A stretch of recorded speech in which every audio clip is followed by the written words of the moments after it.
Hello everyone, and this is BioPhoenix here, and today I feel like bringing back another episode to a series that I haven't done in about over a year, and that happens to be the strange origins of video games, this being episode 3. So I'll explain what this series of videos is all about, since my channel has definitely grown since then.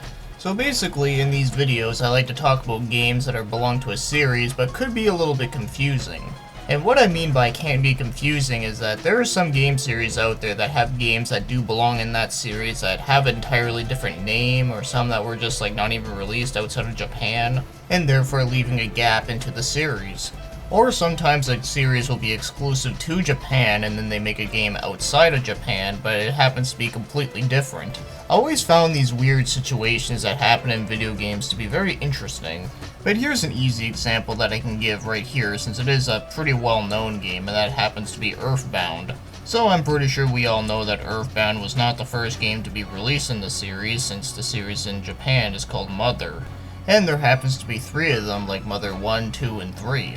So Earthbound is actually Mother 2, and then Mother 1 actually did get released outside of Japan on the Wii's Virtual Console, and it was called Earthbound Begins.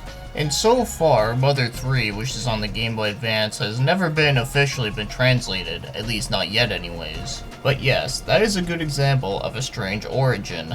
Now, before we continue on, one thing I will say right here is that I'll leave links in the description for the first 2 parts that I did, just in case anyone is interested, since I did take a look at a lot more games in those episodes. But anyways, let's take a look at some strange shit. So the first one we're going to be mentioning here is the Landgrisser series. It's a very obscure tactical RPG where most of the games have been exclusive to Japan. But it is interesting to note that the Growlancer series, which is by the way another tactical RPG that is actually pretty damn awesome, well, the Growlancer series is a spiritual successor to this series.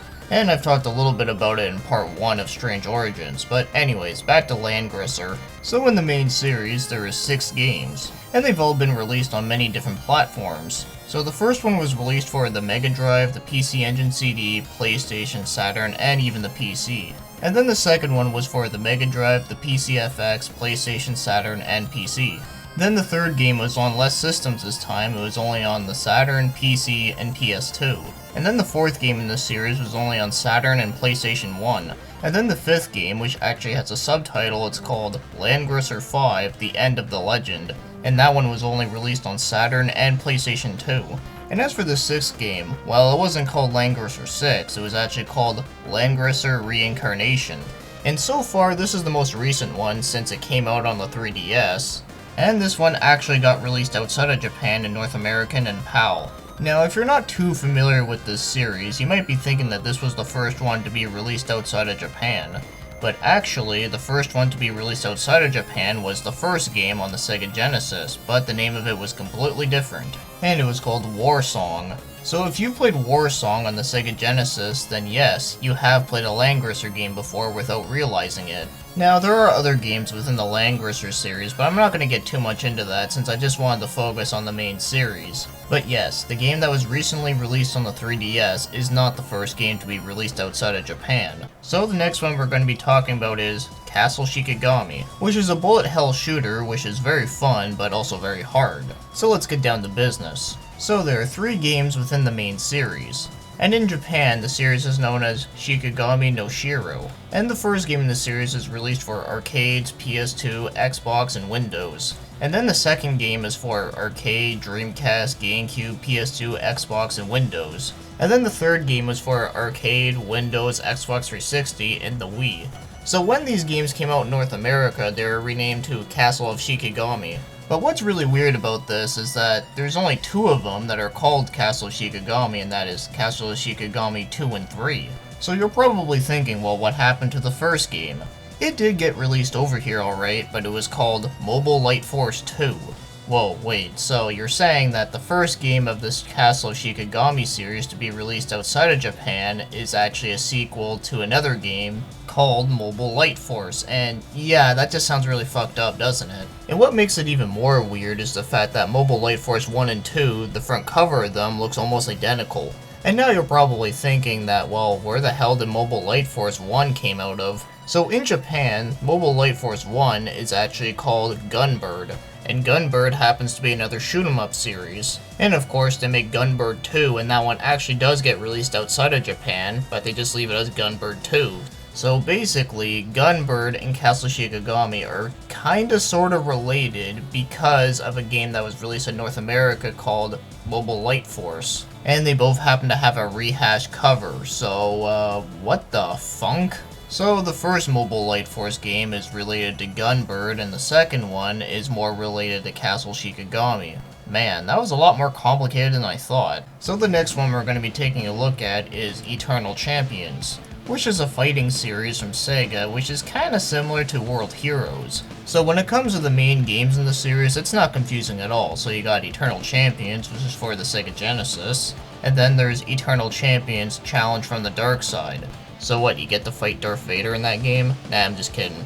And that one was only released on the Sega CD, but it's more commonly known as Eternal Champions 2 or Eternal Champions CD. So the thing about this series that gets kinda confusing is the spin-offs. And there's only two of them, one of them being Experts on the Genesis, and then the other one being Chicago Syndicate on the Game Gear. So when you first take a look at these games, it doesn't seem like it would be related to Eternal Champions, but it really is. And these two spin-offs are based after two characters that show up within the game, and they did originally plan on making more of these of every single character, but it just never happened. So yes, Eternal Champions did get more games other than the Sega CD one, but they were not fighting games. So now, we're going to be taking a look at The Adventures of Lolo. So I'm willing to bet that if you have not played these games, then you've at least seen the characters before within the Kirby games, since this series was also made by HAL Laboratory. So we all know that there's Adventures of Lolo 1, 2, and 3 released on the NES, so that's not confusing there. But did you know that this series actually goes further back? In fact, the series overall is actually called Eggerland. So let's start from the beginning. So there's Eggerland Mystery, which was only released on the MSX in Japan and Europe. And after that there's Eggerland Labyrinth Myth, or what it's also known as, Eggerland 2. And that one was also released on the MSX in Japan and Europe, but it was also released on the MSX2, the Famicom, and the Famicom Disk System. And then there's Eggerland Revival of the Labyrinth, which is only for the Famicom. And then there's Eggerland Departure to Creation, which is for the Famicom Disk System. And as for the fifth game, well, that happens to be The Adventures of Lolo, which came out in North America and Europe, but yet, it was not released in Japan.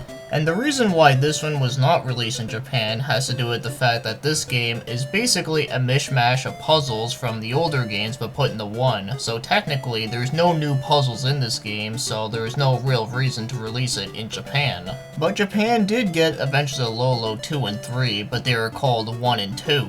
So it's kinda similar to the whole Kingsfield deal where the first one was only released in Japan, and then when the second one came out, it got released over here as one. So it's kinda like that, but reversed. So after that, there are 3 other games that got released after The Adventures of Lolo 3, but they were not available in North America. So there's Lolo's Great Adventure on the Game Boy in Japan and Europe, although the European title is called The Adventures of Lolo, weirdly enough. And then the last 2 were only released in Japan, and they were for PC, and they were called Eggerland Episode 0 Quest of Lala. And then the last one was called Revival Eggerland. So it's kinda weird that the first one that was released on the PC was called Episode 0, but there was no Episode 1. So that's the basics of Adventures of Lolo, and as I already said, it's not really a confusing series, it's more like one of those series that just goes farther back than you'd think. So this series is a more recent one, and it's not really that confusing, but it is something I would like to mention anyway, and that happens to be the Danganronpa series. So as of right now, there's only 2 main games in the series, but there is a third one on the way, and a whole bunch of spin-offs. But the thing that makes this one go a little bit farther back has to do with the fact that the PS Vita version is not the first version of the game. Yeah, the Vita version is more or less of a remaster. So the first game, which is called Danganronpa Trigger Happy Havoc, it was originally released on the PSP, but then was ported to mobile phones, and then got released on the PS Vita. Same thing happened with the second game, which is called Danganronpa 2 Goodbye Despair, where that one was also originally on the PSP, but then got ported to mobile, and then got a remaster on the PS Vita. And as for the third game so far, which is not even out in Japan yet, it is called Danganronpa V3 Mina no Kurashi Shingaki. And I have a feeling I probably fucked up the title on that one. But like I said, that one's not even out yet, but the thing that's interesting about this one is that not only is it coming out for the Vita, but it's also going to be the first one in the series to be released on the PS4. And I should also mention, just in case, that you can get the first two games on the PC, and the PC versions are a port of the Vita version. But one minor complaint I do have about the Vita version, if you own a physical copy of it, if you look at the front cover of the game, it says Trigger Happy Havoc Danganronpa, so it makes it look like that the subtitle is the main title. Now let's just say, if you were someone that never heard of this series before and you look at the case and it says Trigger Happy Havoc, you'd be thinking that that would be what the series is called. In fact, I was actually confused by this when I first heard about this game. But other than that, it's really not a confusing series to understand, and of course I also have to say that this is also a very good visual novel that I really enjoy myself. And this is coming from someone that doesn't play a lot of visual novels, so that's saying something. So the next series we're going to be taking a look at is the Athena series from SNK. So I'm sure that most of you are aware that Athena is a character in King of Fighters, but originally she was in a game called Athena on the NES. And that game was also on many other systems like the arcade, Commodore 64, Amstrad CPC, ZX Spectrum, and even a remake on the PSP. And in case you're wondering, it's not a fighting game, it's a platformer. And as for the second game in the series, it's called Psycho Soldier. Now, if you're not familiar with King of Fighters, you probably never would have guessed that Psycho Soldier is even a sequel to the game Athena. But if you are familiar with King of Fighters, then this seems pretty common knowledge that this is a sequel to it, because in those games there are teams, and the team that Athena is on is called the Psycho Soldier team. So that's where that name came from. So the game Psycho Soldier is available for arcade, Commodore 64, ZX Spectrum, Amstrad CPC, and PlayStation Network. So the next one in the series is Athena Awakening from an Ordinary Life. And this one is an exclusive to the PlayStation in Japan, but it also was available on PSN. But one random thing I found to be pretty interesting with this game is the fact that not only is this game more story-based, and the game really does look a lot like Koudelka. Now, in case you don't know what Koudelka is, it's also a PlayStation 1 game, but it was a pre-successor to the Shadow Hearts series. So not only are these two games both dark and gritty, but this game and Koudelka were also published by SNK, which I found to be kind of ironic. And then the last game that Athena had on her own was called Athena Full Throttle, which not only went back to the platforming, but it was also released on mobile phones in Japan. So that's all the standalone games that she's appeared in, but of course, like I said before, she's mostly known for being in the King of Fighters. And the only ones that came out outside of Japan was the first one called Athena, and then the second one called Psycho Soldier. But I really wish that PS1 game came outside of Japan. That game looked pretty interesting. So the next one we're talking about here is Power Blade. So there are only two Power Blade games, and they are Power Blade and Power Blade 2, and they're both released on the NES. So that's very self-explanatory. But there was a game in this series that came out before, but it was only released in Japan on the Famicom, but it was called Power Blazer. And it does play a lot like the other two games where it's an action platformer, but the style of the game looks pretty cutesy in comparison. So when Power Blade came out, it was only released in North America and Europe. But when Power Blade 2 came out, it was also released in Japan, but it had a different name. Instead, it was called Captain Saver. So in North America, we got two games that are related to each other, and then in Japan, they are unrelated to each other. So very strange. So this next series here is a series that I've already done a review on, or at least on some of the games, and that happens to be the Valis series. And I have to say myself, it's a pretty fun action platformer. Now, there's not too many games in the series, but the thing is, there's like a shitload of different versions of every game. So the first game is called Valis the Phantasm Soldier. So this game is available on the MSX, PC8801, PC9801, the X1, FM7, and the Famicom, but there were remakes that were made on the Mega Drive, the Genesis, the PC Engine, Super CD-ROM, and on PSN. And as for the second game, it was released on the PC8801, the MSX, PC9801, the PC Engine, Super CD-ROM, the X68000, and PSN. And it was released on the Sega Genesis, but I'll get back to that one. Now, as for Valis 3, you can get that one for the PC Engine, Super CD-ROM, the Genesis, and on mobile phones. And as for the fourth game, you can get that one on the PC Engine, Super CD-ROM, and the Super Nintendo. And that's the main series, so it seems pretty straightforward, they're all numbered and everything, but here's the thing though. When the games were released in North America on the Sega Genesis, there's Valis 1 and 3, and there is a 2, but it was not called Valis 2. Instead, it was called Sid of Valis, which is kind of weird because that game in Japan is a spin-off. But at least you can get Valis 2 on the TurboGrafx CD in North America, and that game doesn't have that chibi style. Also, Valis 3 is available in North America on the TurboGrafx CD. And Valis 4 was available in North America on the Super Nintendo, so they're all available, but they're all spread out on different consoles. And of course 2 on the Genesis just happened to be the fucked up one. So other than that, the series in general is not too confusing, but it is very overlooked. Now this series right here is the Pocky and Rocky series. At least that's what it's known outside of Japan. So there's 2 of them on the Super Nintendo, Pocky and Rocky 1 and 2. And then there was one on the Game Boy Advance called Pocky and Rocky with Becky.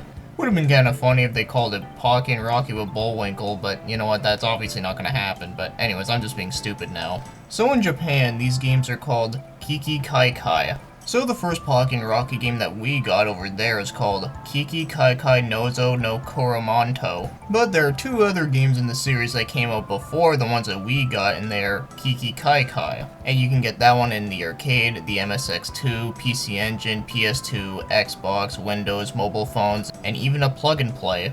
And it's the same style of game where it's a top-down shooter that is very quirky. Same thing with the next one in the series, and it was called Kiki Kai Kai Doto Hen, and that one was only available on the Famicom Disk System. Now it's interesting to note that the first 2 games that were never released outside of Japan were developed by Taito, and then the 2 ones that came outside of Japan on the Super Nintendo were developed by Natsumi, and the Game Boy Advance one was being developed by Eltron.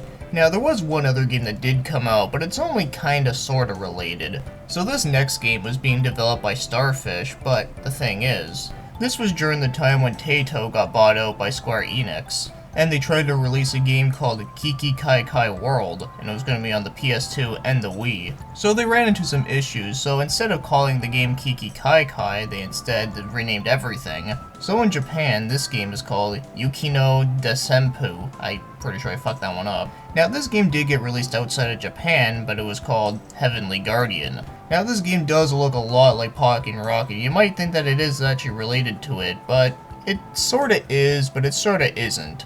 Yeah, it's just one of those weird things, I guess.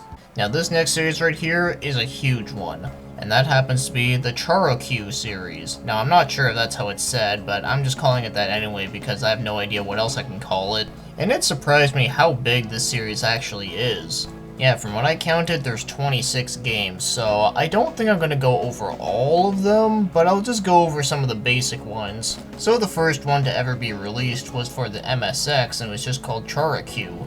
But it did get released in Spain called Buggy, and that one was developed by Taito. And then the next one was for the PlayStation. It was as again called Chorokyu in Japan, but in Europe it was renamed to Penny Racers, and that one was being developed by Tamsoft. So then Tamsoft made Chorokyu 2 and 3 on the PlayStation, and then after 2 spin-offs they made one on the N64 called Chorokyu 64, although in North America and Europe it's called Penny Racers, and that one was developed by Locomotive Staff. So there are a few other spin-off games like Combat Chorokyu, Chorokyu Park for an example, which were released on the PlayStation. There was also one on the Saturn, Game Boy Color, and weirdly enough, they did make another one on the N64, but it was called Chorokyu 64-2. 64-2? Really?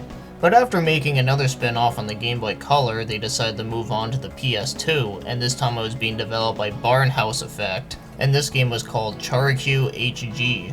But in Europe, it was just called Penny Racers again, so they just rehashed another name, and then in North America, it's called Gadget Racers. And then the second one on PS2 is called Chorokyu HG2, but this time it was made by E-Games. So in North America, it's called Road Trip, and then in Europe, it's called Road Trip Adventure. And then there's another spin-off on the PS2, and this time it's being developed by Barnhouse Effect again, but this one is called Shin Combat Chorokyu, but in North America and Europe, it's called Seek and Destroy. Never would have thought that this game was even related to the series whatsoever. So after a couple of more spin-offs that were only released in Japan, we have Chorokyu Advance 2, which is for the Game Boy Advance, and this one was developed by Electronics Applications. So the European title of this game is called Gadget Racer, so they pretty much just reused the North American name but used it over there. And then in North America it's called Road Trip Shifting Gears. And then going back on the PS2 they make Chariq HG3. And this one was being developed by E-Games. Now this one was supposed to come out in North America, but it got cancelled. But the title of it was supposed to be Road Trip Adventure Avenue. And then going on to the GameCube, we have Chariq with an exclamation mark at the end. And this one is being developed by Electronics Applications, and then the North American version is called Road Trip the Arcade Edition, and then in Europe it's called Gadget Racers again. Now obviously there's still a lot more games, but there's only going to be 2 more that I'm really going to be talking about, and they happen to be Chariq HG4. So this one goes back onto the PS2 and was being developed by Barnhouse Effect. But the American and European version of the game was called Chariq. Yeah, so this is the first time in the series where the game was called Chariq outside of Japan. So then finally we have Chariq Wii, which is for the Wii, and it was being developed by Barnhouse Effect. And this one came out in North America, but it was called Penny Racers Party Turbo Q Speedway. Man, that series is a lot more confusing than I thought it was, considering there's so many games in that series, and not only that, but all the ones that came out in North America and Europe all had like different names of each other, and then Europe like reused some of the same names, and then they eventually released one that is actually just called Chariq, and then they just go back to calling it Penny Racers. But I still skipped over a whole bunch of them, but trust me there, I don't think you'd want to hear me talking about for hours saying how like this game was only released in Japan and it was only on like the PS1 or the Game Boy Color or whatever. But even with just this, I think I went on a bit way too long on this one. But I'm going to be taking a look at one more series, and this one is also a pretty damn huge one. So on to the last one, and this one, like I said, is pretty damn huge, so I'm not going to get too much into everything about it. So this series is called the Dragon Slayer series. So if there's one thing that connects all the Dragon Slayer games together is that they were all being developed by Falcom, but there were a couple of them that were not. So the original Dragon Slayer game was originally released on a shit ton of computer systems that were only released in Japan, such as the PC-88, the PC-800 Mark II SR, then there's the PC-98, then there's the FM7, the X1, MSX, SPC-1000, and the Super Cassette Vision.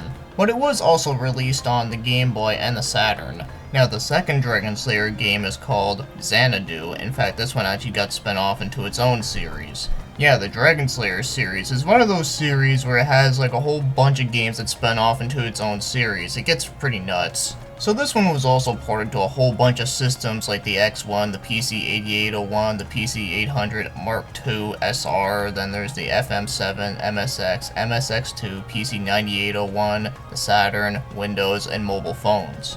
Now, there is a game on the NES called Phaz-Xanadu, and you may be thinking that this is like a port of that game, but it's actually an original game, but is named as Phaz-Xanadu because it means Famicom Xanadu.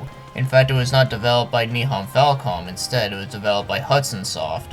And yes, this was the first game in the series to be released outside of Japan. And then there is The Legend of Xanadu 1 and 2. So the first one is for the PC Engine, the PC, and the Wii. And of course the Wii version was a later release. And as for The Legend of Xanadu 2, it was only released on the PC Engine and later released on the Wii as well.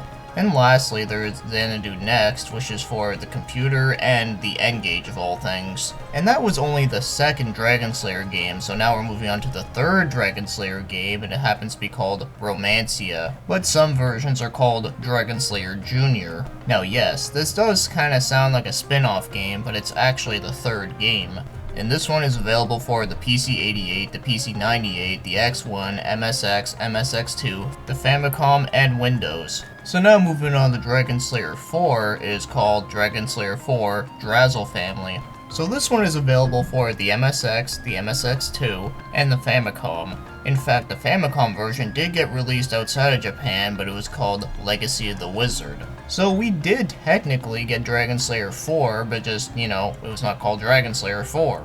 Now as for Dragon Slayer 5, this one is called Dragon Slayer 5 Sorcerian, and this one is fucking massive. So this one was originally released on a whole bunch of computer systems that I've already named already, but then it was also released on the Mega Drive and the PC Engine CD. but the PC versions of the game did get expansions like Sorcerian Volume 1, Volume 2, and Volume 3. And eventually they made another one called Sorcerian Forever, which is for Windows. And then they made one on the Dreamcast called Sorcerian Sasheshi Mao no Shaito. I'm pretty sure I fucked that one up too.